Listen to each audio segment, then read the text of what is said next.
Fordham Institute. Some of you I know, most of you I don't know. I'm Checker Finn. We are happy to have you at a Fordham Live event. Those of you in the room and those of you in the remote audience watching us through the miracle of the modern internet, and all of you able to access it later if you want to watch it again and again and again and again, because we put these videos on the Fordham website, and it's actually turned out to be quite interesting how many people then do want to watch them later. If not, I guess it's the TiVo generation. Today we are going to focus on the findings of a new Fordham study that Patrick co-authored that we released today. The title is Pricing the Common Core: How Much Will Smart Implementation Cost States and Districts? Copies were at the reception desk. I trust everybody picked one up in a prettier color than the one that I was given yesterday. We want you to take it with you, download it, and all of those things. You can download it from our website, www.edexcellence.net. That's one word. This is mainly directed at the remote audience. I hope that you read it, not just listen about it today. Brief Fordham commercial. We think these Fordham Live discussions are a good way of doing a lot of different things. And I'd like to tell you now, because we've just announced it, that on June 26th, Charles Murray is going to come and talk about his recent and very provocative book called Coming Apart and its implications for education and education policy. That one's going to take place at lunchtime on June 22nd in this very room. You can RSVP through the website, etc. As for today's program, for those online, you can join the discussion if you wish in either of two ways. You can send email questions when we get to questions. You can send them anytime, but we won't pay any attention to them for about an hour. You can send email questions to questions@edexcellence.net, or, I'm told, you can tweet them. If you use hashtag pricingcc, PRICINGCC, and happy to have you participate in those ways. The panelists are identified in the other handout that was waiting for you at the front desk, so I'm not going to spend serious time on biography. Patrick Murphy is going to go first with a brief summary of the major findings of this brand new study. Of course, comes to us from the University of San Francisco. He's going to be followed by Eric Smith, the Florida former Commissioner of Education. He's going to be followed by Mike Cohen, the President of Achieve, who is deep into various aspects of Common Core implementation. So is Eric, for that matter. And the cleanup hitter, who will throw only marshmallows, is Ze'ev Wurman, who's got some cost estimates of his own, and we're delighted that he also was willing to come from California to take part in this conversation. Patrick is going to be brief. Each of the other panelists with opening comments is going to be brief. We're fairly fierce about throttling people who talk on here. And then we will get into conversation, questions from me, perhaps conversations among the panelists, and then eventually to the long-suffering audience. If the studio audience sticks it out, you can join us at the about 5:30 on the roof of this building for a little party, and with food and drink. And what I've concluded is the third best view in Washington. There are two hotels which I've concluded, if you can get onto their roof, have better views, but only two. So please join us on the roof for a glass of wine and whatever it is we're serving, a carrot stick or something, around 5:30. We're probably doing better than that. Without further ado, Patrick, who's got some slides, by the way, which I believe will be flashed on the screen for those on the internet, and on the screen here for those in the room. And if you were blocked by a pillar, move around. Patrick, take it away. What did you guys come up with? Great. Thank you, Checker. First, I just wanted to note a couple of things. One, the two of us were the authors on this report, myself and Elliot Regenstein, who's sitting right here in front. I'm the self-identified budget nerd and number geek, and Elliot's the big think guy.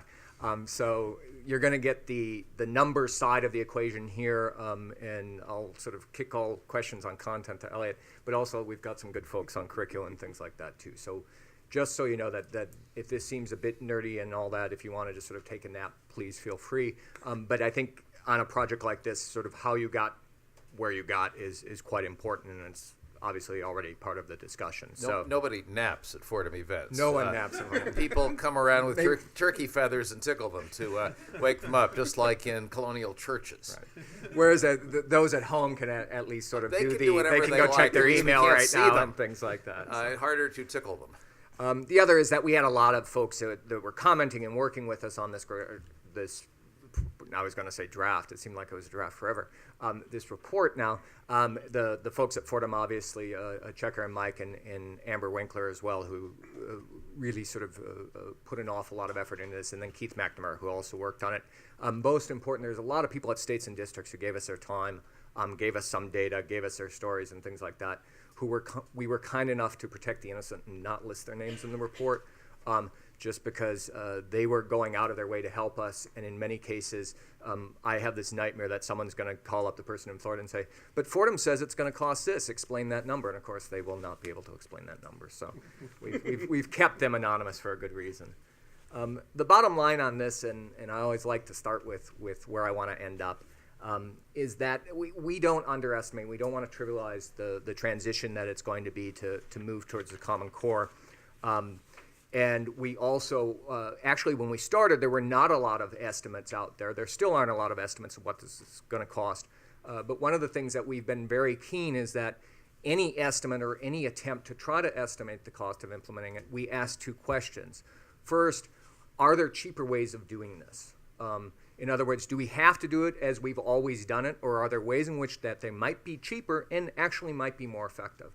And the second question, which no one has asked up until now, is that what are we spending on these activities already? And I think that's pretty critical because there's an awful lot of activity going on in the areas that we're focusing on, which is instructional materials, professional development, and assessment right now. To just pretend that this is all new money on top of that or new money that's needed on top of that is really just doesn't make sense and sort of assaults my sensibilities. Last, we see this as a huge window of opportunity to simply change the way in which we look at the delivery of education. Whether or not states will take advantage of it, that's another question, but there's no doubt that this is a different game, or at least the potential for a different way of doing it. This is the real nitty-gritty methods piece of it. To bound this analysis, anything like this, you are estimating, you have to set up some boundaries. The best way to think of ours is that we've set up three. First, we created this artificial transition period, we call it. We are seeing that as what it would cost at the end of the first year of implementation, so year 0 through year 1, although let's note that for many states and many areas, that's going to span maybe 2 or 3 years. It's already ongoing in many cases, but we needed to sort of set up this artificial timing period. Second, we simply, and I'm trying to see checker past through what I've got up there, state costs. I'll watch this one. That's better. We refer to it as the costs to a state, but we acknowledge that that could be separated between states and districts. States and districts assign those differently and the responsibilities for them. We simply collect them as one to keep ourselves from going even more crazy than we were. And then we focused on what we called just the transitional costs. That was primarily the instructional materials, professional development, the assessment costs in that sort of first startup period. Plus, there's some administrative costs. Well, it'll be pretty obvious what I'm talking about there. I'll come back to them. The big piece that we will probably, certainly we'll discuss are some of the things that we didn't include. These are in the report and have more, and I refer you to that, but just to hit a couple of the highlights.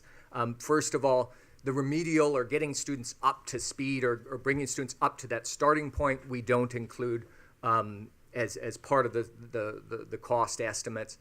Things like retooling, what has to happen in terms of expectations in higher ed schools, teacher training and all are not included in there. But I'm just going to jump to the bottom. The big one that bears some more mention is the notion of the cost of technology and the infrastructure that it would take to make all of this happen. We did not estimate that. I know the Pioneer study did. The reason for not estimating that are twofold. One is states and districts are at such wildly different places in terms of where they're at of having technology in place.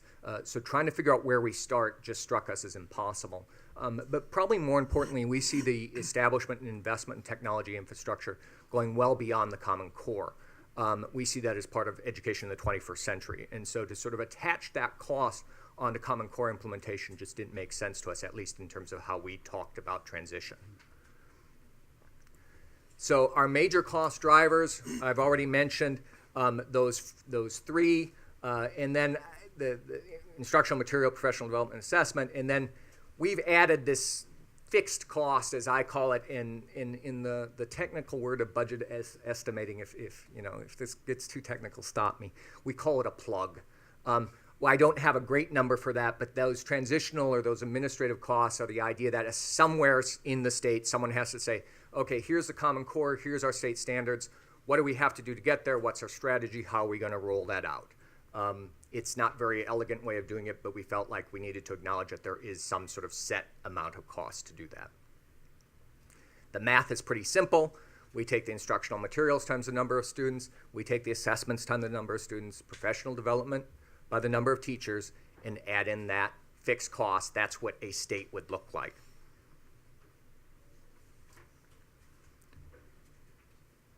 For each set of estimates, we ran 3 scenarios. Someone has given us a great label already of the Goldilocks report. And in some ways, that's right. They're getting what we're trying to do. We're trying to figure out which is most comfortable for you or which makes the best fit, but also set up this notion of that there's trade-offs. So the starting point is the business as usual scenario. That would be buying hardcover textbooks for each student for language arts and math. That would be doing professional development that I call the Marriott model, where you get everyone into the ballroom and you talk at them for 80 hours in person. And that would be assessment as it's done. And we're saying the business as usual being a final summative assessment at the end of the year.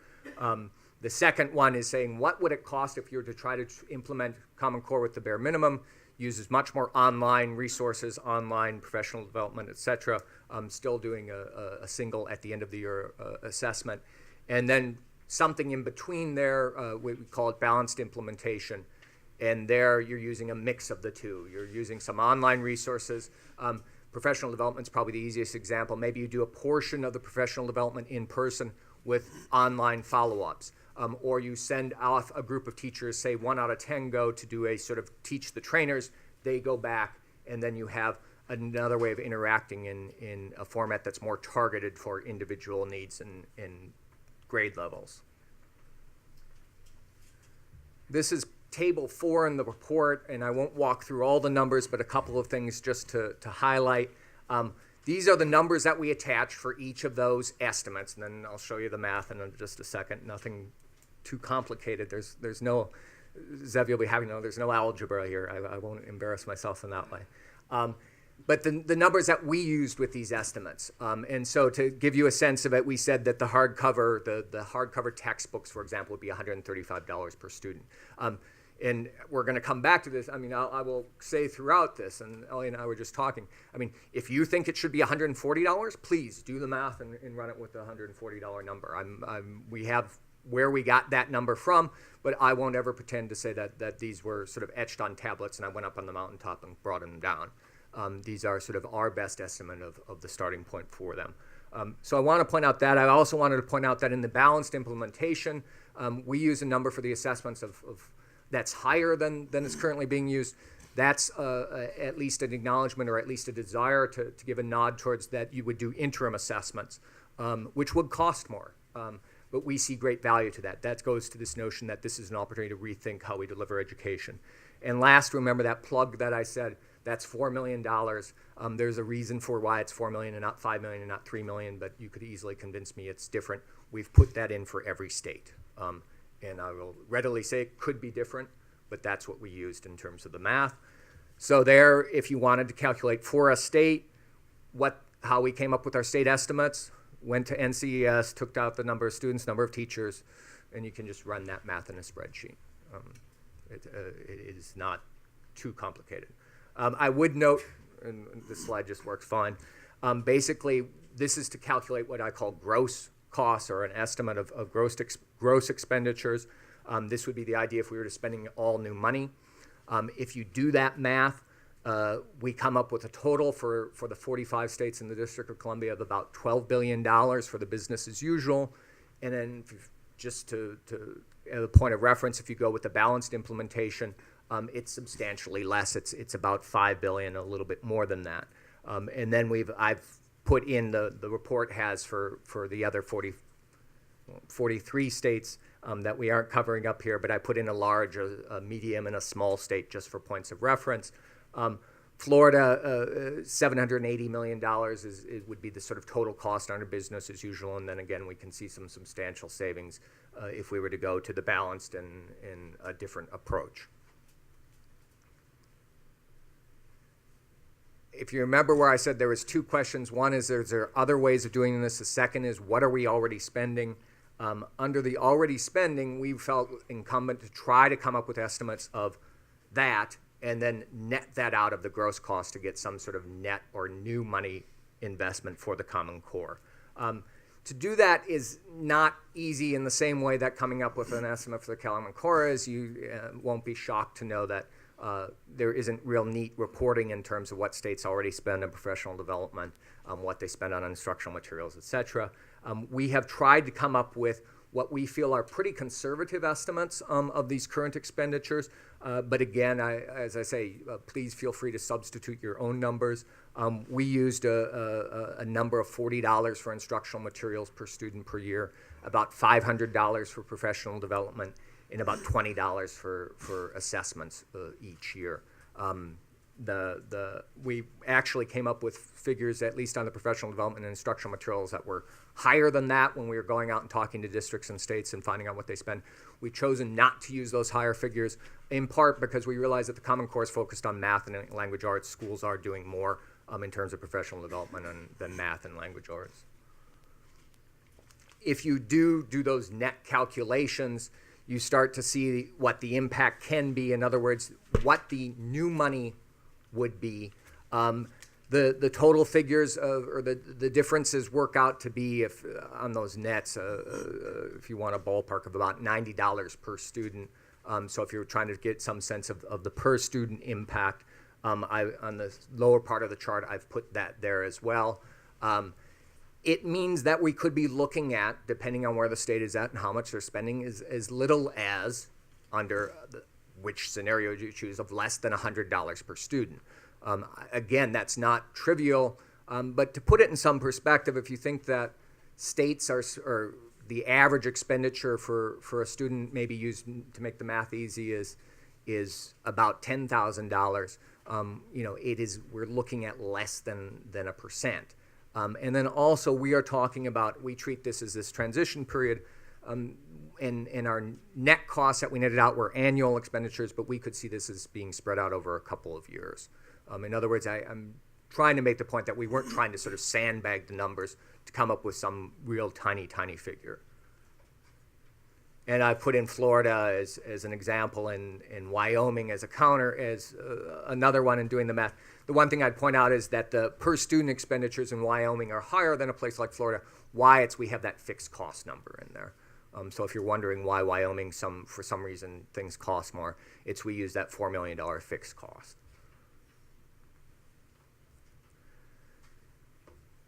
That's the cost side of things, but I'm hoping folks won't get so wound up in numbers and math that they lose sight of the fact of what this opportunity could be. When we talked about balance implementation, we talked about different things that you could do in terms of the materials, different things you could do in terms of professional development. Part of that is the fact that places are doing some of these different things. In other words, I think someone said that Fordham, this report is a hope report. Well, it's actually in many cases not such pie in the sky at all. We're seeing this happening on the ground, and we would like to see more states and districts go to this direction. What this commonness does is, I would argue, is changes the marketplace for these activities. And that would be at least a starting point to rethinking it.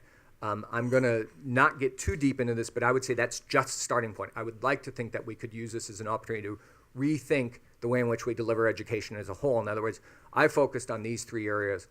We talked briefly in the report of maybe there's a different way in which you do staffing. Maybe there's a different way in which you align the school day. These are ways in which we could move beyond just sort of this idea that, we continue to deliver education in a model that's several decades old at this point.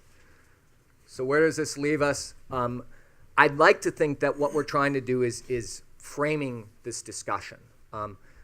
We're making the case that you have to ask, are there different ways of doing things, and what are we spending already in any discussion that you're having? And if you want to use different numbers, I hope we've been sort of transparent enough in terms of presenting this that you can go and do your own numbers, be it your state or district or whatever, and then figure out where you want to go from there and where you want to make the trade-offs. So thank you. Hopefully brief enough. That was pretty good at brief and very interesting, and a good summary of the report. So Eric, what do you make of this?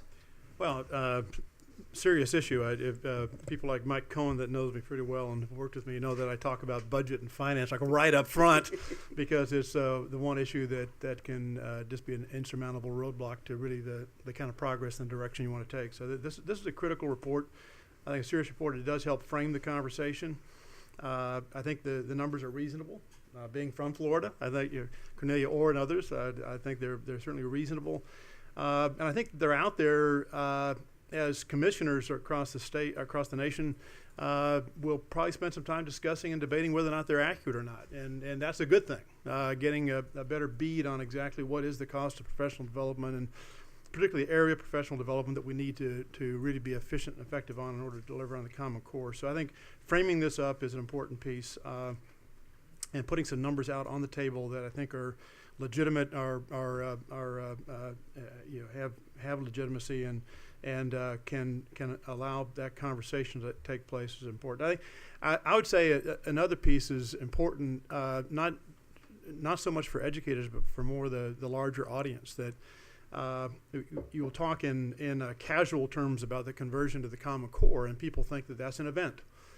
Well, states are going to convert to the Common Core, and it's a singular event. And maybe the assessment department baptism. It's a conversion experience. It is. Well, I think what this report shows is that it's a process of transition to different standards that have multiple facets to it, multiple strands to it that have dependencies on one another, and so certainly the adoption of the Common Core, the standards, is perhaps the easiest piece. Much more challenging is the adoption and the application of an assessment that measures against those standards. How do you prepare your faculty? How do you communicate with mom and dad about what's down the road and coming is a major strand of work that falls outside of an assessment department or whatever that needs to be picked up. So, and the list goes on. Some of those are embodied in the cost estimates of this report, some in the things that were not built into it, and admittedly, things like remediation and so forth that weren't the technology issues that will vary widely from state to state based on where they are. Those issues are issues that states need to work on, but it is multifaceted implementation in the state that's critical that those timelines and dependencies are understood. So saying that, as you have restraints and all of us know that there are certain amounts of spending that we can anticipate as we look forward in our states that are realistic in terms of how to make this move. The ability to, I think one of the major points here is that not just simply talking about moving the status quo forward the way we've always done in the past, that maybe has not been wildly effective in some cases, like professional development in some instances and so forth, that along with the process of looking at implementation is how to get that implementation done in a way that's even more effective and helpful to classroom teachers and supports the transformation that we're looking for in terms of student outcome.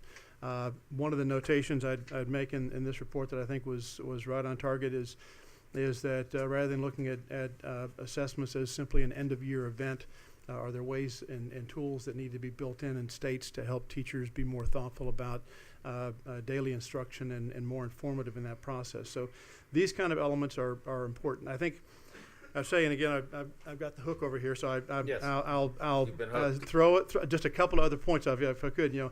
As I work with the Chiefs for Change, A group of reform-minded state superintendents. and they're all over this stuff. They're all over this stuff and this work, and they're very interested in finding different ways of getting this work done, and knowing that now is the time for implementation. That this work needs to really come about, and so are looking for different ways of looking at delivery of text, of content, different ways of delivering assessment. In Florida, we've making the transition to computer-based assessments and doing that thoughtfully and strategically over time, so we can make that be at a place where we can deliver and have some experience around it. Chiefs for Change are working on similar efforts. I would say also, and not covered in this report, but an issue that's related, is that the private sector isn't asleep on this issue either. The private sector, particularly the blended approach, the different ways of looking at the work. I'd say the private sector is very much alive and should be considered a partner in this process, and will more than likely offer some solutions to states or clusters of states on how to more effectively deliver on the Common Core. And finally, certainly foundations are major players here that can help guide this work. The work as I'd been commissioner in Florida for 4 years, found the power of collaborating is what led to the creation of the Chiefs for Change. And the power of collaborating between states, you're seeing it again actively being engaged. The report references a couple of instances of that, but that's becoming much more common. And when you think through the process of, because there is a common standard to work towards, the issues of everything from as simple as purchasing power to directing what kind of products are needed from private sector, to issues of mutual development and implementation that can have shared cost and reduced overhead, are issues that in a well project managed implementation of the Common Core, I think are going to make this report a very, very useful one. Okay, Eric, thank you. On the point about don't have to always do it the way we've always done it, and those of us in Washington sometimes assume that what's going on in the states is kind of fixed and unchanging. One of my colleagues today just spotted in today's Education Daily this article which says, Arizona harnesses technology to provide Common Core professional development. And then itemizes the way this is actually already being done by the Arizona Department of Education. Even as we speak. I don't know if it's because they read the report or might have thought of it on their own, but in any case, it's happening. So, Mike, you work with a lot of states. You're working on assessments to go with the Common Core. You work with a lot of chiefs. Some of them say they're for change. Others probably keep silent on that topic. What do you make of Patrick and his colleagues' report? Well, first of all, Checker, thank you for inviting me to participate in this. And you're nearly always welcome here. It's one of the nicest things you've ever said to me. I know. And Patrick and Elliot, I think you did a really good job on this report. It's really quite thoughtful. It's very tough to estimate these costs, and I think the sort of Goldilocks approach, as you put it, is a reasonable way to come at it and be transparent about the general assumptions that you've been making. I want to comment on this in a couple of ways. One is I think it's important to remember as we try to estimate the costs of implementing the Common Core that they're not the only game in town. Right now. That is, it's not the only major policy initiative that's underway in states that also will drive some of the same things whose costs you examined in the report. Just two examples. Educator evaluation is a major new initiative at the state and local level. You can't do it in the way that we've been thinking about it without high quality assessments If there was no Common Core, there'd still be, first of all, it'd be a demand. There is a demand for additional tests and untested grades and subjects. And there would be a demand, I think, for new assessments that are basically more sensitive to instruction and better able to measure growth at the low and high end. So if there were no Common Core, right, there might still be assessment consortia. They'd just be operating a little bit differently, but there'd be a press for new assessments. Frankly, if states had not adopted the Common Core and simply revised their own standards one at a time, which Florida was in the middle of doing, as I recall, when the Common Core developed, you'd have to be thinking about new assessments and new instructional materials and new professional development along with that. So it's just important to keep in mind that one other that Chiefs for Change has been very active in is digital learning, right? So when you think about the technology costs, it's not just online assessment. It's a whole move, as you put it, to the 21st century. It's a whole move to delivering content in different ways that we need to keep in mind as we try to figure out what the relevant costs are. So that's one observation I wanted to make. Second, in terms of new ways of doing business, the report mentions the collaboration that's underway between Rhode Island, New York, and Massachusetts. It's an interesting and important story behind that. They got together when they all won Race to the Top funds. All had promised in their proposal to develop model curriculum and instructional materials, and realized if they were doing that to the same standards, they might look for some ways to collaborate. A couple things about that. One is it's hard midstream for states to stop what they're doing independently and work together to collaborate. So they didn't get to the point of pooling their money the way they thought they might have. But secondly, they did do something quite important, which is to develop, they've asked the chief to help with this, to develop a set of tools and rubrics for judging the quality of the instructional materials that they develop. And that has gotten sufficient interest, so there's now a nascent network of some 20 states that Achieve has been working with. We just had them in town last week to learn how to use the same tools to judge the quality of what they are developing or what they are finding. So there's the potential for, in the short run, increasing the supply of high quality material, simply because there'll be a common target to aim at, if you will, and states can share the material through a juried review process. So there's that kind of collaboration, as Art pointed out, is taking off, and it, I think, is showing signs of progress. It would be nice to see states take that another step. For example, if there are common standards and common ways of judging material, why are states and districts independently making purchasing decisions about textbooks? Should they continue to purchase textbooks? Isn't there some way to get more leverage over the marketplace by relying on the common standards and working together? It's not easier said than done, but that would be another way of coming at both cost and quality issues. And I guess the next point I want to make is the states are clearly concerned about cost issues. Eric is right. He has pointed that out a number of times, and rightfully so. Even though the costs that you identify here for implementing the Common Core are in some sense marginal, right? They may be about 1% of per pupil expenditures. In this budget environment, that is still an important figure, and it's important to try to control and manage those as much as possible. But states are also interested in making sure that they capitalize on the Common Core by making sure that they're investing in high quality materials. And so we've got to keep the quality and effectiveness side of the investment in the picture as well. I know I'm close to running out of time. You are. One last observation. There are ways that I think current practice can be altered around assessment that would drive costs down. So in your report, you make an argument that we might want to ramp up the cost of the investment a little bit to provide interim assessments as well as summative assessments. Keep in mind that in many districts around the country, they're already spending a ton of money on interim assessments, and part of what ought to go on in Common Core implementation, particularly around assessment, are real discussions between the states and their districts about how many testing programs we need and what can we stop doing so that we do fewer things well, provide people with the tools they need, and don't spend more money than we need to.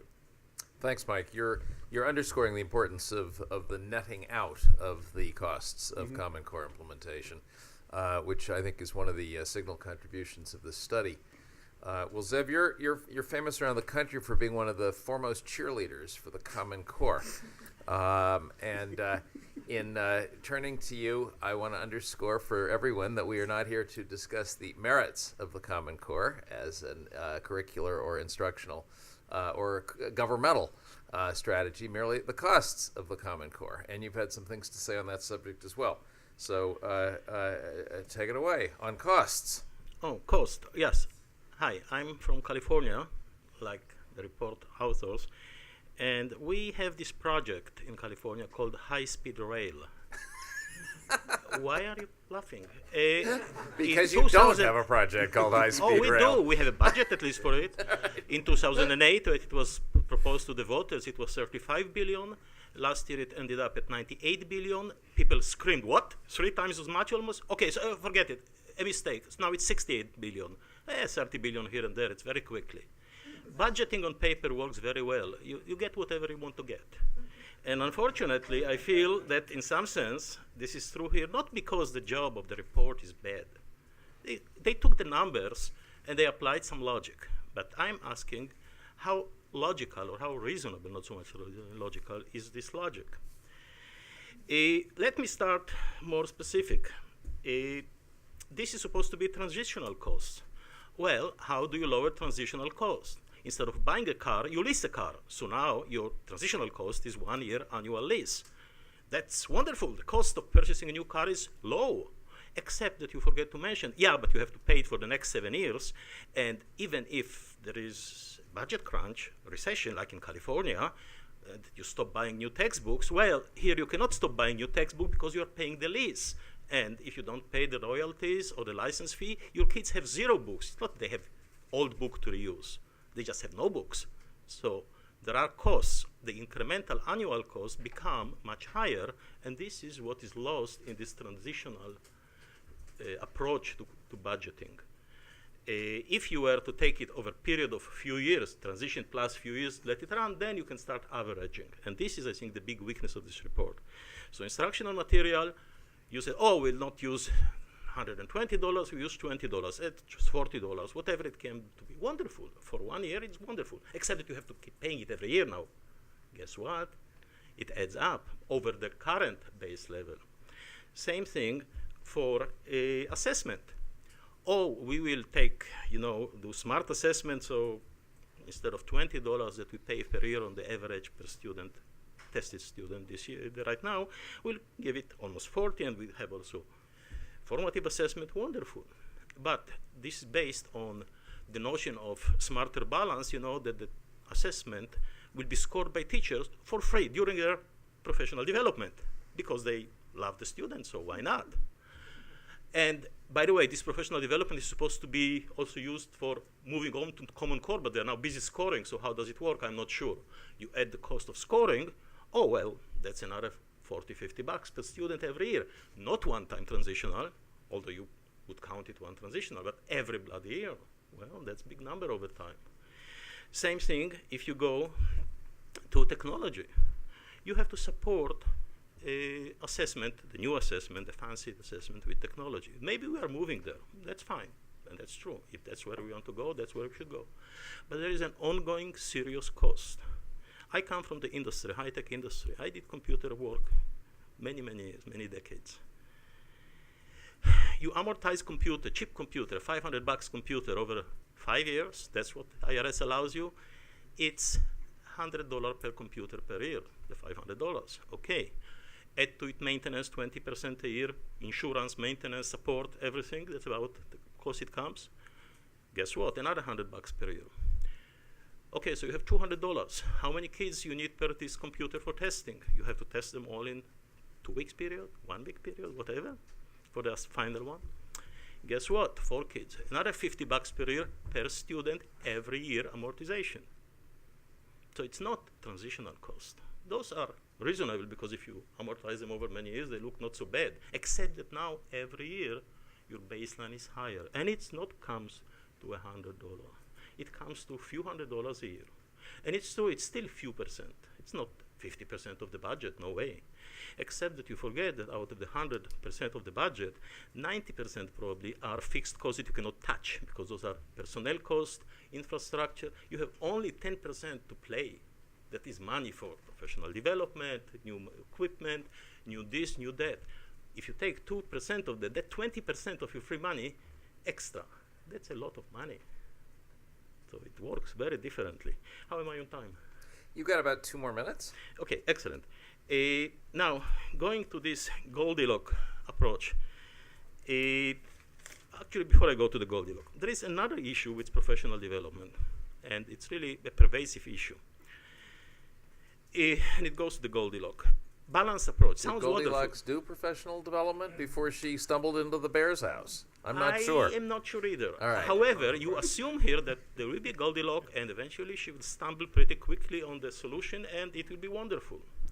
When was the last big project that, the balanced approach, that everything aligns and all the galaxies and stars and the signs are aligned and it works perfectly? So it's wonderful. It works. Never. Well, you call this, business as usual, bare bones, and balance. I really call them the business as usual as barely sufficient. And I will explain why. The bare bones, ridiculous. And the balance, well, this is my name for the balance, a hemisphere. It's not flat earth, it's not a sphere. Let's compromise, hemisphere. That's what I consider the balance. It never happens. I believe that the actual costs will be higher than the business as usual, because there are major changes in content of Common Core that everybody ignores. It took California over a decade to put enough algebra teachers in middle school, where we decided to put algebra in grade 8. Common Core puts chunk of geometry in middle school. Well, that's not 80 hours of training. You need geometry teacher in middle school. That's more than 80 hours. You need people that can read, close reading of text. How old is the teacher that last time was taught in ed school close reading of text? Quite old by now. We have to teach all the other how to do close reading of text. We have to teach elementary teachers serious fractions, not just, invert and multiply. It doesn't work this way anymore if you're half serious about trying to do it right. Okay. All these things are pie in the sky. The teacher training you need is much more than 80%, and you have to do it over 2 years, 80 hours. Over 2 years, rush implementation across 50 million students, 43, 7 states bailed out, and you believe that you will do perfect job in a rush job in 2 years, moving all the system around in a balanced solution. Okay. I wish you luck. Thank you very much.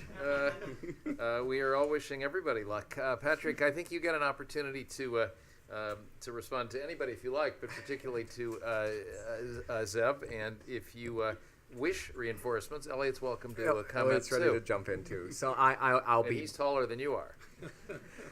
I'll be brief in commenting. I don't want to lose one of the things that Mike brought up, which is this idea of this commonness that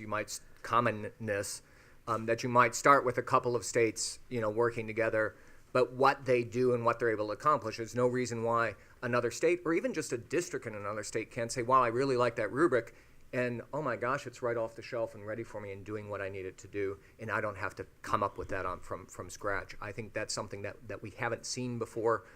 In a real small way, I offer an example of, we were at a workshop down in San Diego that CCSSO put on for state employees who are trying to wrestle with this. And one of them said, "Oh, cripes, we have to just realize we had overlooked the principles, and we have to get something out to the principals to explain, how this is going to work, and da-da-da-da." I can't even remember which state. Someone from another state says, "Oh, we just did that. Can you send me that?" It's in some ways a trivial example, but it gives you a sense of that kind of interaction did not take place. We know that. Why? Because one state looked at the whole world this way, and this other state looked at the whole world in a very different fashion.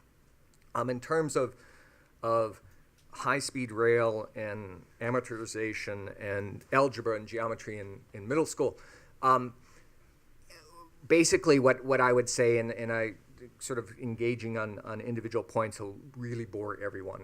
And if you want, don't make big points. I'm going to make big points. And if you want to have that little points, I think there might be some beverages upstairs that would help elucidate that.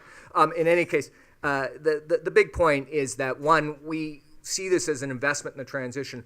What happens in what the budgeteers refers to the out years is the out years. If you want to roll those forward, please feel free. But it comes down to the fact that we already spend money on these things today.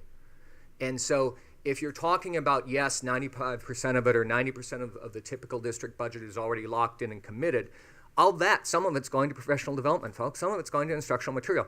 Why in the world, in the next couple years, would anyone spend any money on instructional material that isn't aligned to the Common Core? Please explain to me. It defies reason. And so, yes, is it going to cost something? Absolutely. We've never said it won't. We've never said it's free. We've never said it's easy. What we would like to see is folks start to engage in a serious discussion in terms of what can we afford. Absolutely has to be in the picture, but what are we willing to trade off within that cost structure? So I'll stop. One of the things that I wanted to underscore, because it's slightly deceptive in the report, when we try to estimate the costs, for example, on a per student basis and then take it as a fraction of the education budget, invariably we end up taking it as a fraction of a one-year education budget. And you already said, but I think it's important to underscore that the costs, the transitional costs, will likely be borne over more than 1 year, and therefore the fraction of the education budget that they represent will actually be smaller in any given year. I'm sorry, I disagree with your interpretation. My point was that this same cost will continue over multiple years, but it will be repeated over every year. That was my comment. Some costs will be repeated, and I think he's allowing for that fact, and others are one-time costs that will be expended over more than 1 year. I think is the view here, and I think it's likely. But here's a former chief. When you implement something new in a real live state, do they do it all in 1 year? No, and always find ways to build in actual costs that span 1 or 2 or 3 or more years, and so that's that piece of it. But I would say that, first of all, at the end of your comments, right on target. I mean, these are the kind of things that I want my grandkids to be able to know and do, and my teachers to be able to deliver on, and so it sounds pretty good to me. And so I'm thinking about the role of state chief as I was in, and whether it be new high school graduation requirements or new ways of calculating what is a graduate that are tougher and more difficult, or whether it's new state standards, or whether it's new course requirements for middle school. These are things that, this is not like a new event, like a wake-up call for a state chief that, how are we going to pay for that? Yes, we had to file estimates of cost for implementation with our state legislature in doing this kind of work. And those were done very, very thoughtfully and had to be defended at the podium. But this kind of work is the work that gets done and is the right kind of work that needs to be done. And it is always first viewed with the repurposing of dollars that are currently going to these kinds of activities. Professional development is not new, I hope, and nor is the purchase of textbooks or other content delivery new, or the conversation in many states around digital delivery and how that cost will bear out versus a more traditional approach. So, online assessments is not new, and one that's being pressed, as Mike Cohen says, because of a number of policy issues that are being worked on through states and districts at this time. We can't wait till September to get the results. We've got to have them quicker and more effectively, and they got to be very precise. So. This work around the budget is one that states, as they have already adopted the Common Core, I would never have taken that kind of a recommendation to the State Board of Education without some sense about our ability to make the financial transition to the new delivery systems. Well, that actually leads to the question I wanted to ask you and Mike, as you deal with states that are involved in Common Core implementation, and they're all, lots of them are involved in some way. with struggling through various aspects of Common Core implementation. Are they doing it piecemeal, or are they trying in a holistic way to estimate the total cost of the entire thing, or just sort of line items? Yeah, I don't know that I know that. Yeah. I'm not seeing a comprehensive look at costs the way Patrick did, and I think one of the values of the report is that it'll help states begin to do that. One thing I am seeing, though, that I think is important here, I've been involved with standards for several decades now, as a number of other people here have. I think the implementation efforts that states are undertaking now are much more serious, right? Aiming to go much more deeply than we have in the past. States in the past have left the development of curriculum and instructional materials almost entirely to local districts, everyone to do that on their own. If you look at what states are doing now, they're approaching this differently, but they understand that part of the responsibility for implementing the Common Core has to do with making sure that there are relevant and aligned materials for the classroom, whether they pay for it, whether they develop it, whether they beg, borrow, or steal it. There is more serious attention to that, more serious attention at the state level to professional development than there has been. That may in fact mean that the transition costs, the implementation costs of the Common Core are higher than or greater than previous efforts by states to implement standards, but nobody has ever, rarely has anyone looked at state implementation of standards and said they've done that perfectly. That if anything, what we've learned is when what the state does is adopt standards, put the tests in place, hold folks accountable, and leave the rest up to the local level, we don't necessarily get the results that we were hoping for. So I think there is a much more serious approach underway now. We'll have to look at what the costs of that are, but also have to look, as you've suggested in the report, at how we can do business around some of these issues differently, so that we're not layering new costs onto old ones, but in fact repurposing investments and aiming for more effective approaches. So if I'm the chief or the governor for that matter, in a given state, I look at, your successor, Gerard, looks at the gross business as usual cost for Florida, and it's $780 million. You go all the way down to Oklahoma, and the gross business as usual cost is $191 million. I'm going to look at this and I'm going to say that's a big number.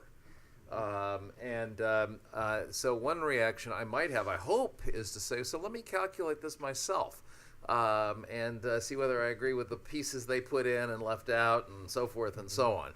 I hope this catalyzes at least that kind of thought at state by state, and I think that'd be a useful service for the report if it does just that. And then I'm going to start saying to myself, so how much of that do we have to spend?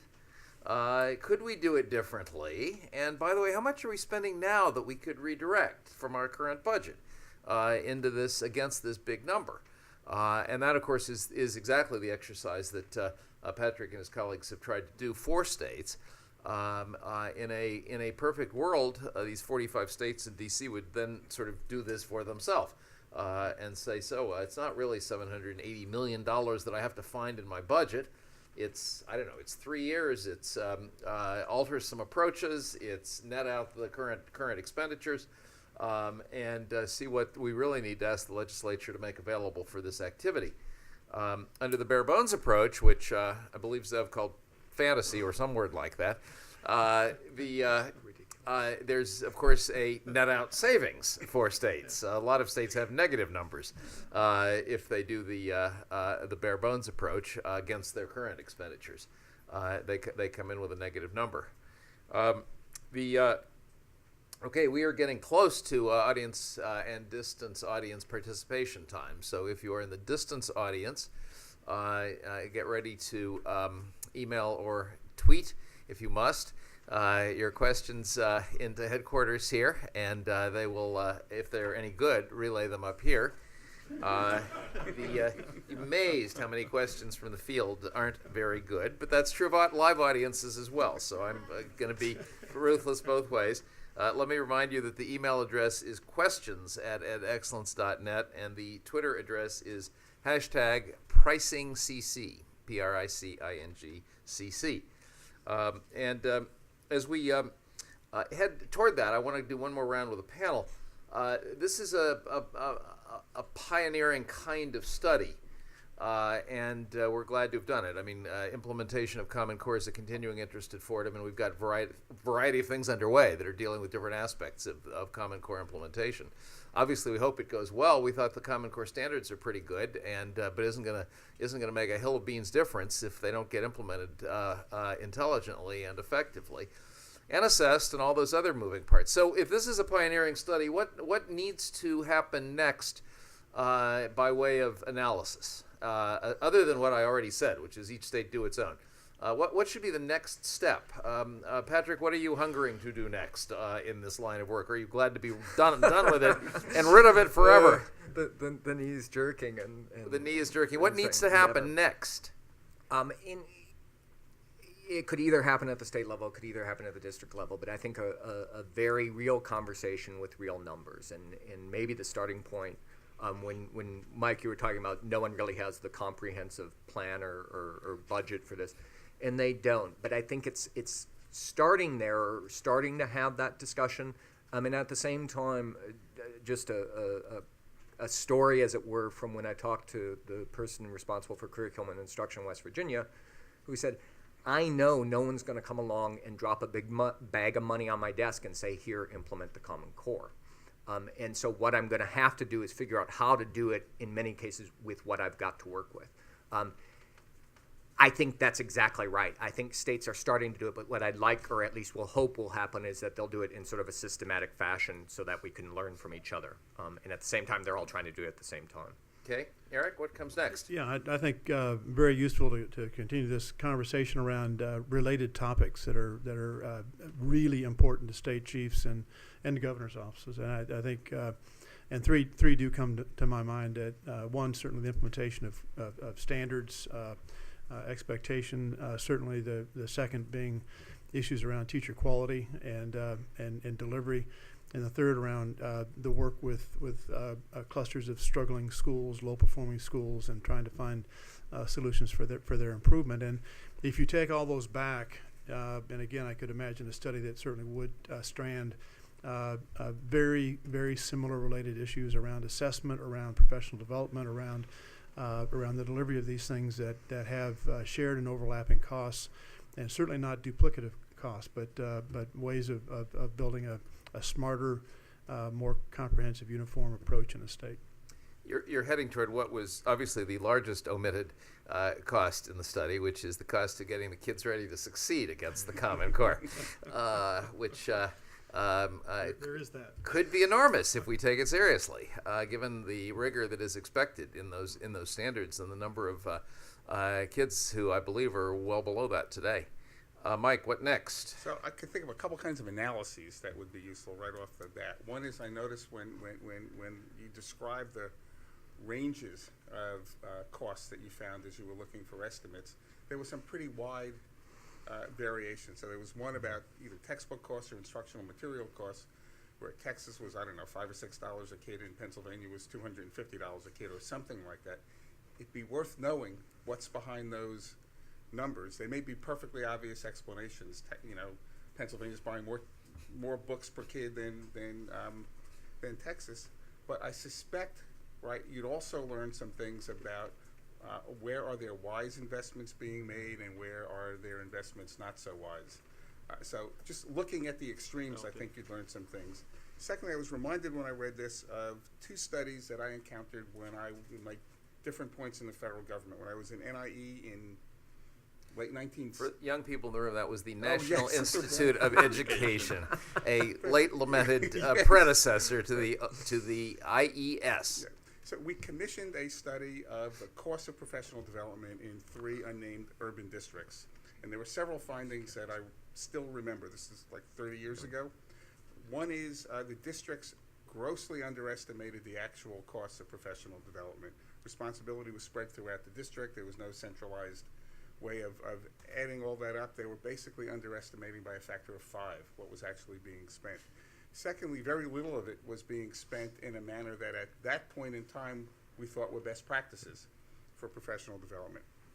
Fast forward to my last year in the federal government in the year 2000, we got a study evaluating the Eisenhower Professional Development Program. One of the key findings, very little of the funds were being spent in a manner consistent with what we then thought were best practices in professional development. So the next study I'd want to see is digging under the hood in what's going into, how are the professional development dollars being spent?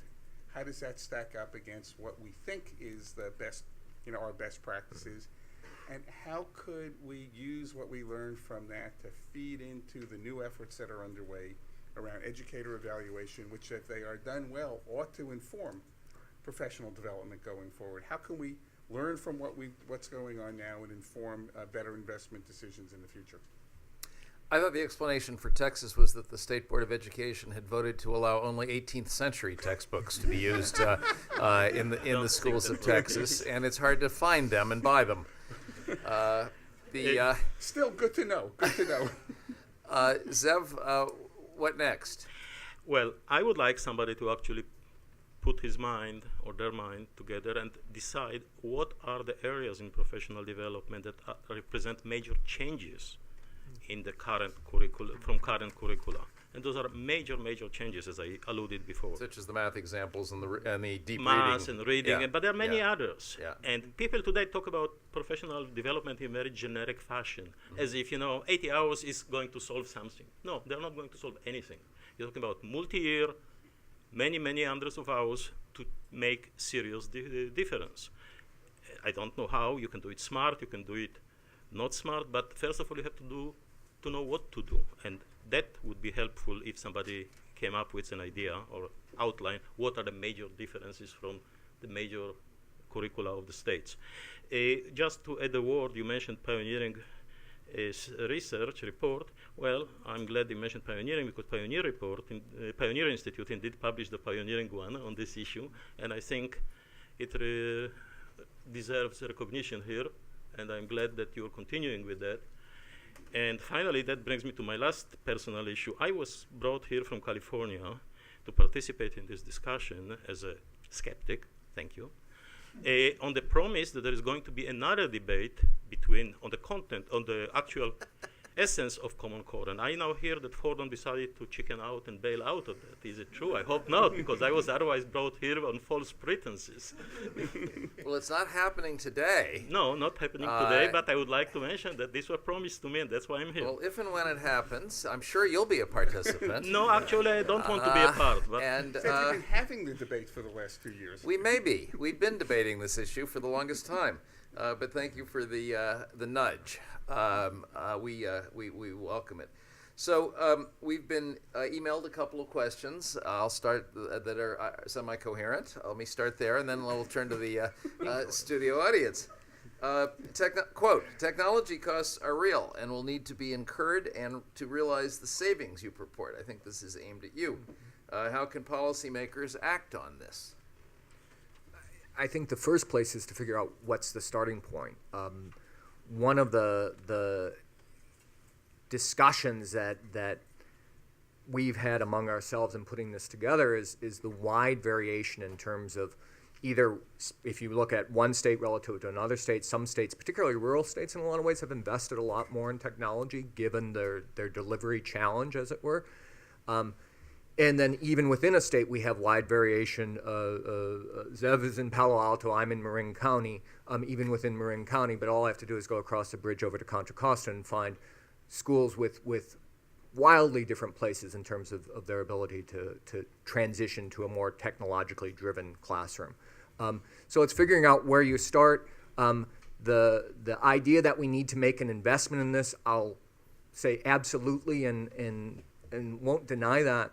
And if it's the Common Core that jumpstarts that and starts us having to invest in those schools that have kind of been left behind, I think great. And so I don't want to say that it isn't a real issue. It is a real issue. But in terms of saying it's because of the Common Core we have to do this, that strikes me as missing the big picture of what it means to move the education delivery in its entirety forward. You're going to come in 1 second, but let me get the other question on the table as well, the one that came in from email. It has not so much to do with implementation costs as with sort of catch-up costs. The writer asked, does the panel have any ideas whether there will be more costs incurred by low-performing states trying to catch up? I assume that means with their achievement of their kids trying to, catch up. But will this end up being a differential cost to states according to the current level of academic performance? You can either answer that one, or the previous one, or both. So a quick comment on the previous one on the fact that states and schools are in very different places with regard to technology infrastructure.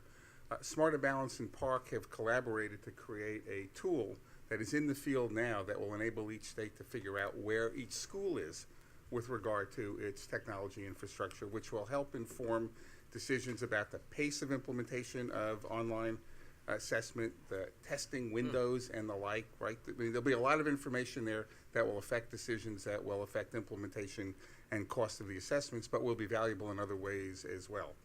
As to whether low-performing states will have a greater cost to catch up, I'm not sure, but what clearly low-performing states will have, once there's a common metric, is they will see exactly where their kids are against real-world standards, and they will then have to decide what they're prepared to do about that. All this assuming there will be a common cut scores, which were promised, but it's not clear how they will work out. Well, I can tell you that that's exactly what we're working on. I'm sure you do. The The common question cut is score. how they will, cut scores. Common Cut scores, not test cut scores. score. Yeah. Right. Cut scores. Now I'm saying the same thing in my own way. I think this is the holy grail of common assessments, and I'm also waiting eagerly to watch the two consortia come up with common cut scores, either within each one or across the two. That'll be even more interesting. But back to the tool you alluded to for a second, Mike, because if I understand you correctly, this is a tool by which states, districts, and individual schools can estimate their readiness for their technological readiness for the assessments. That's right. I will quickly be beyond my capacity here. Well, we all are. Yeah, no, but sometimes even more than others. This is a tool that basically allows the state to online check with each school and determine what capacity it has, what broadband it has, how many devices it has, right, in a rather fine-grained way. So everyone in this, the state can then know what does the distribution look like, where are there. This is already in the hands of states? Yes. It is. It's available, but if I may add a word here, the minimum spec for the technology that were published by Park and the Smarter Balance are so minimal, they were good for the minimum implementation on Vista 6 years ago. I don't believe that any machine in the world runs this minimum configuration of Vista. It would collapse, but that's basically the minimum specification for it's 1 megabyte of memory. All right. Come on.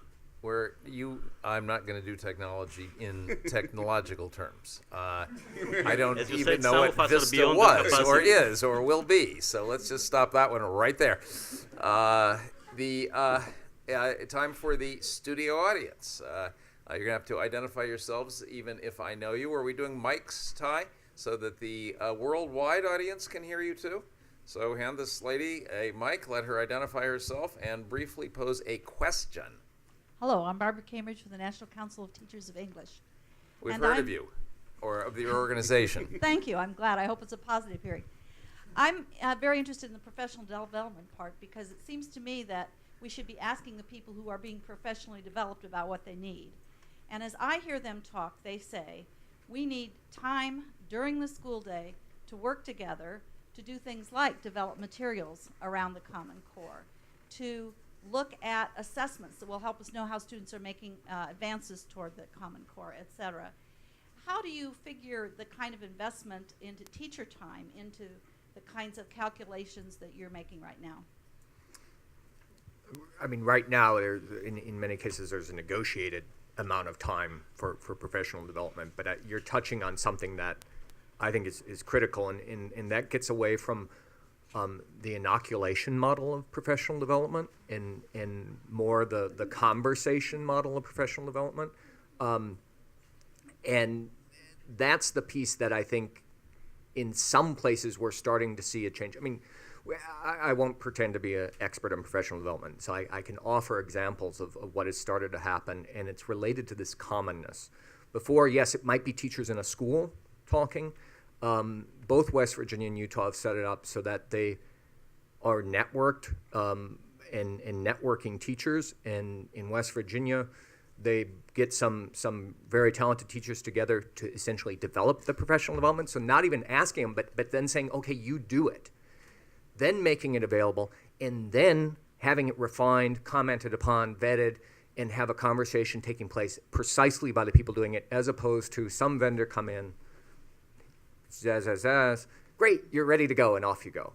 And so I argue that states are taking advantage of this opportunity to have that different model being implemented within the districts or within the states.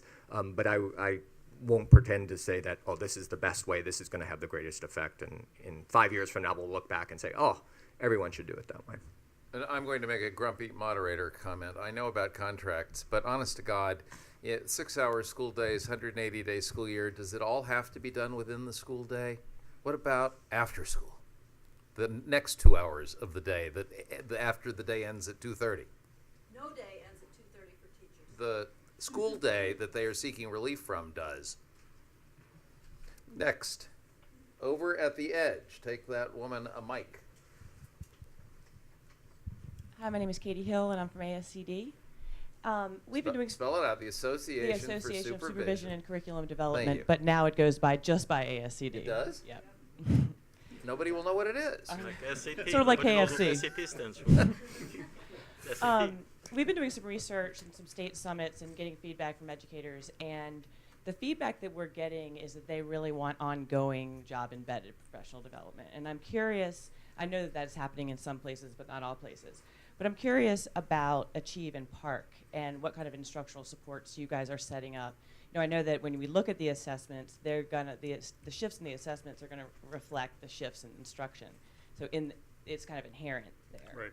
But I'm just curious as to what you guys have planned. So Park plans to develop a variety of tools, mainly online tools.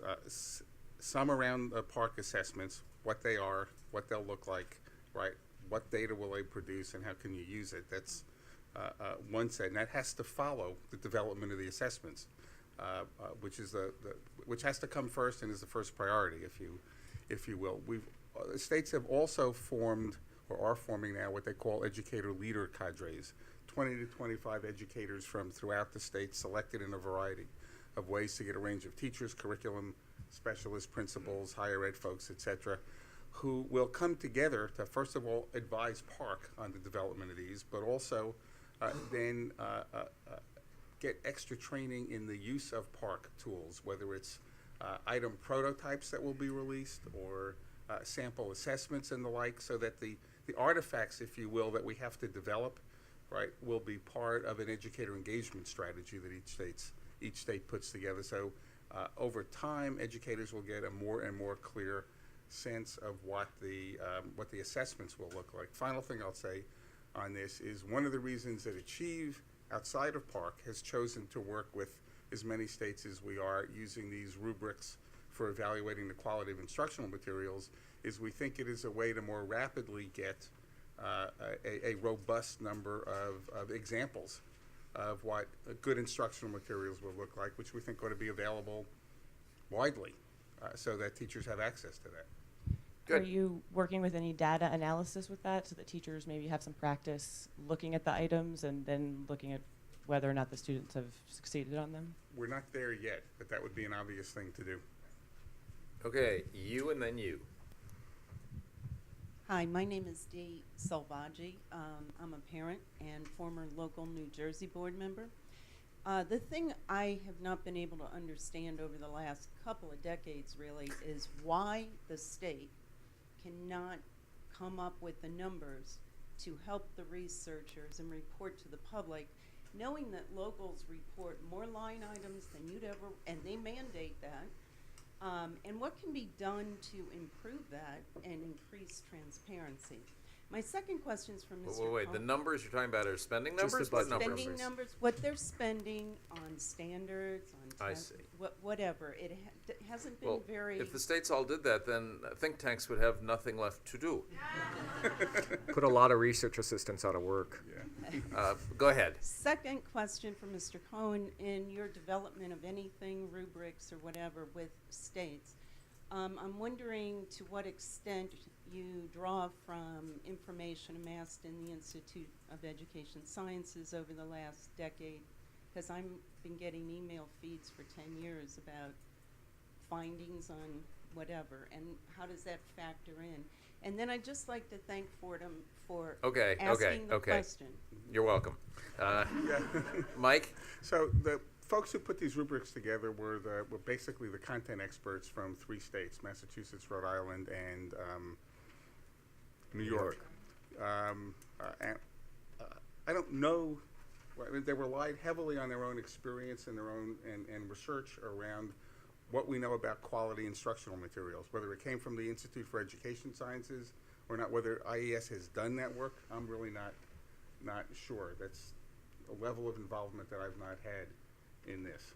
But what they've done is create tools that then have been piloted with a growing number of teachers in their states. And the focus has been on judging the alignment of the instructional materials to the Common Core. Right? Does it reflect the kinds of instructional shifts that are needed, and several other dimensions of quality? That's where it is now. You'd like to get to a point where you can see if the judgments about quality actually pay off in terms of improved achievement with students, but that is a longer term effort than this 6 months project has been able to undertake so far. I want to take up Dee's first question for just a second with Eric, because Florida is celebrated. Florida does a pretty good job. Florida is celebrated around the country for having arguably the best data system in the country, for which congratulations. I know you had something to do with that. Has Florida sort of cracked the nut of aggregating quality finance data at the state level from its districts? Yeah, yes, we do. As a matter of fact, I think Florida has very detailed, financial breakdown and what we found though when we were working with Park and other consortiums of other states is that there are differences that make these how costs are categorized, how they're bucketed, what's associated with what, and makes the breakdowns when you ask people what is your assessment cost. Well, different states will look at that differently. So it does bit. I don't know if you saw the same thing in your study, but our early work, we found that to be a bit of a challenge. Professional development. What is that? Where does the revenue come from? Where does expenditure come out? And is it a district expense or a state expense? So sometimes tracking that down the right channel is difficult. And just real quick, as the budget nerd, right?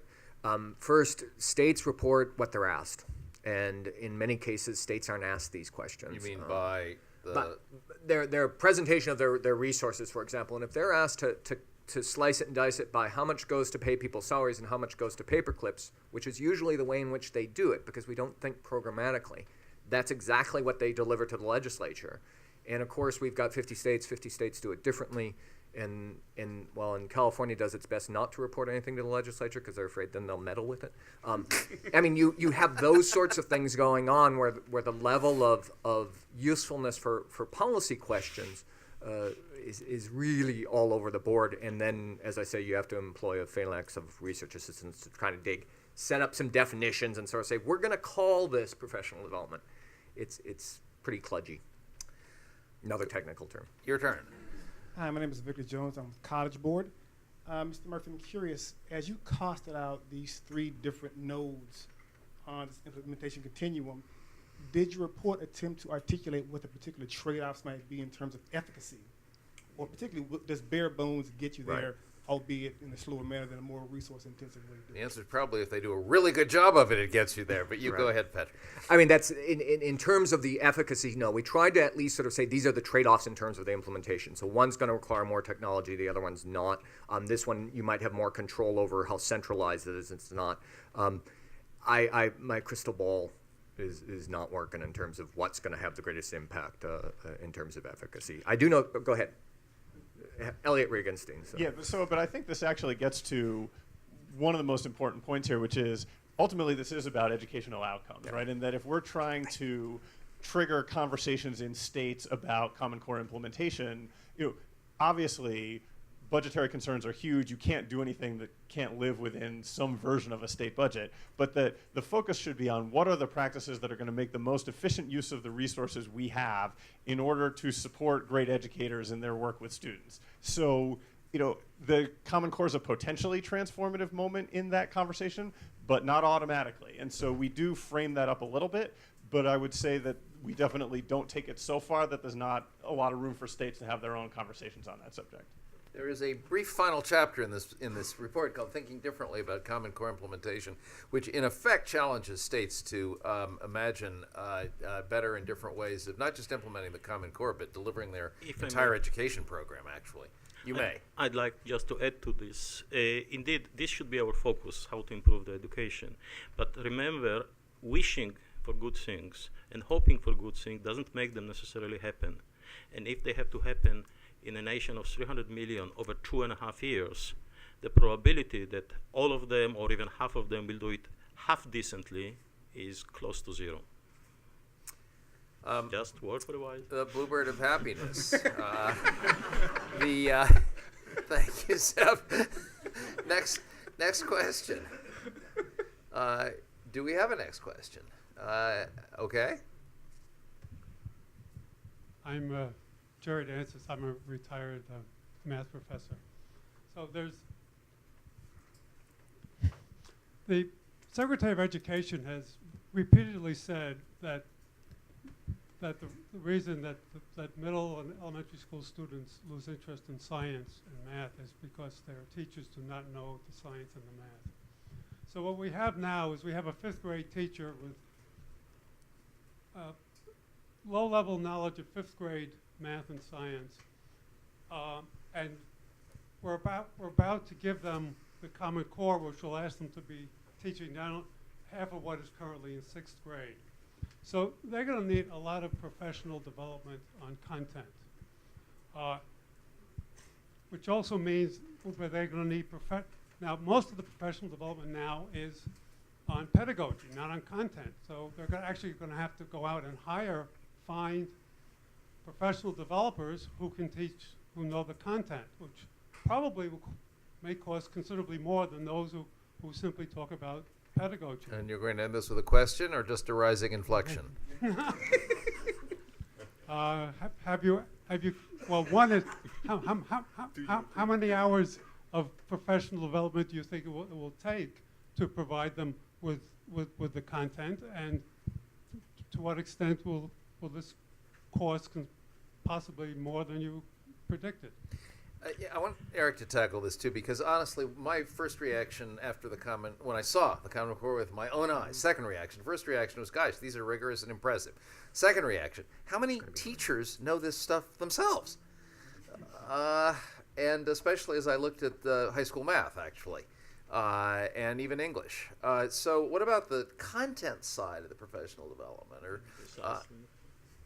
It's a critically important issue, and I think that's going to be important. Some of the questions I think touched on it, and states are working on this issue now. Is that it's certainly not going to be the stand and deliver kind of professional development that takes place in August and go do your thing for the year. It has to be it really has to be a different way of thinking about it. It's like is outlined in the blended approach where. There needs to be opportunity for teachers to work together on thinking through an effective lesson and talking about it when it doesn't work. So the lesson study issue, if you will, is going to become urgently important, and the issue of more on-time delivery of professional development support. So we have state chiefs that are asking for video clips and exemplars of an effective lesson being delivered, so they can share that with classroom teachers to see what it looks like, and we have that kind of work taking place. So, but I think how do you move to that is going to be the critical question that does ultimately drive the cost issue. If I can, hang on a second. What did you assume about quantity of professional development? In fact, interestingly, the 80-hour figure, which is kind of getting dragged out here and beat up, is the same figure that was used in the Pioneer study and in all these others. And so we took that as the outer limit in a sense of right. if they're sitting there putting together these big numbers, then that must be the big number. I don't pretend to suggest that would be sufficient. In fact, to kind of touch on where Eric's going, not only can it not be the standard delivery, it can't be the one size fits all. What is kind of neat about this, though, is that now if you have that video, one from Utah and one from Colorado and another from Maryland, if I'm the teacher in the classroom, and there's a reason why I teach at the university level because I don't have the guts to teach at the high school or middle school level, but if I am that teacher, I could look at all three of those and figure either which pieces work for me or which one best fits my style or my worldview. Before, there was no opportunity for that whatsoever. And so I sound a little bit messianic about the market-changing nature of this, but that is huge, and that was something that could never happen before. I want to throw a data point. First, then you're next.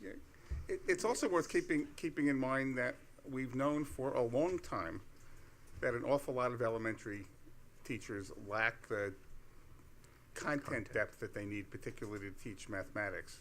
We've known about it. We've talked about it. We haven't done a whole lot about it.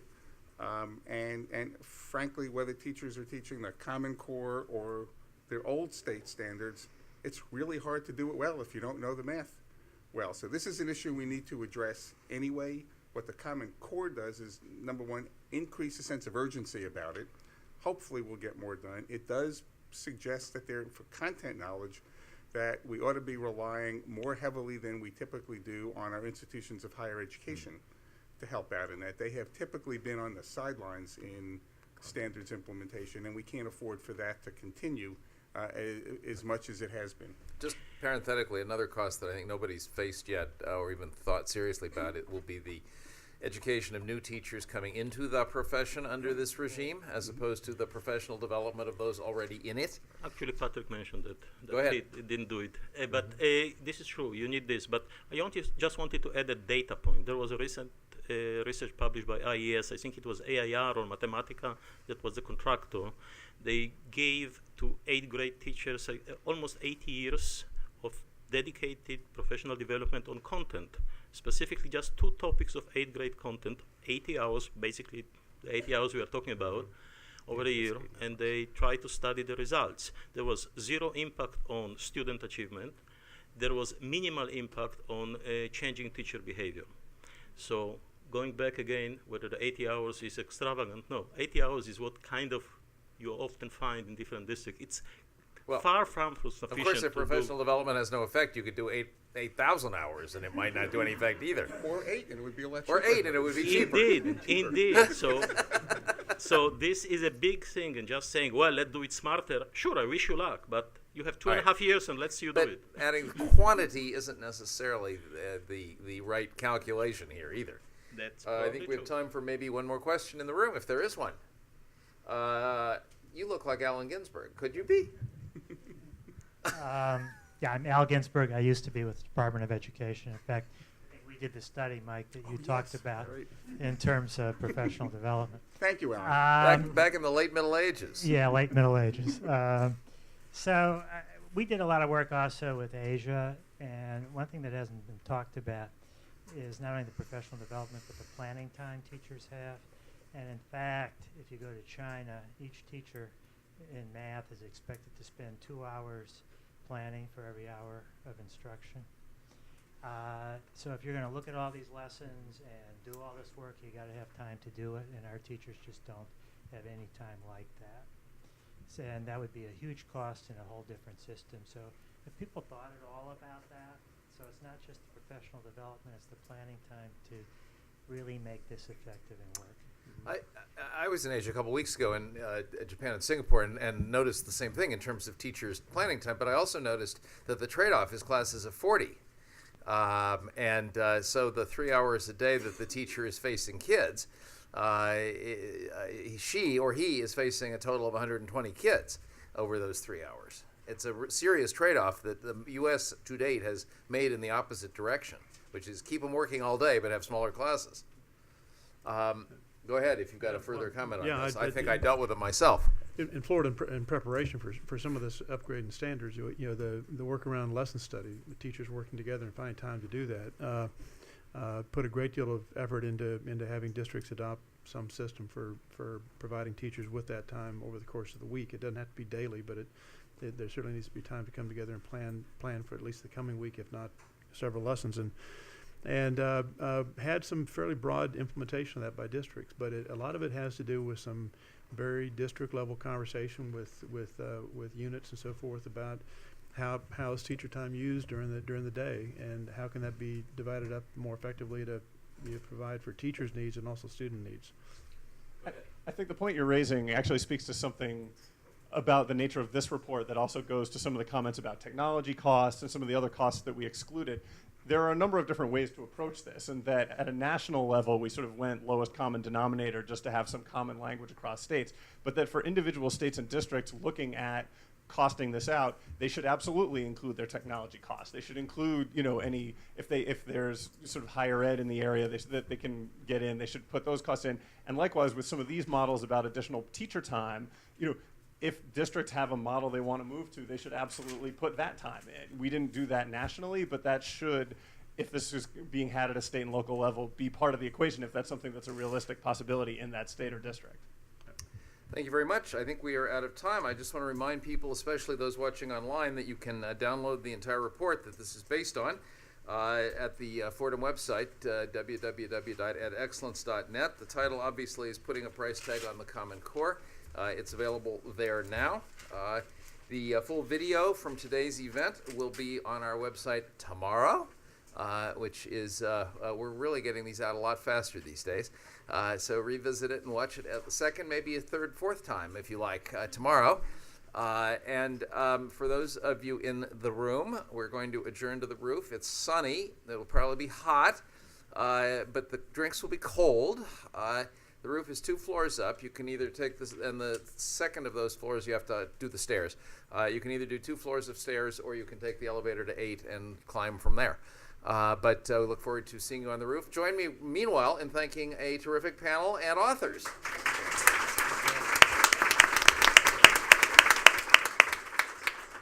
And we are adjourned.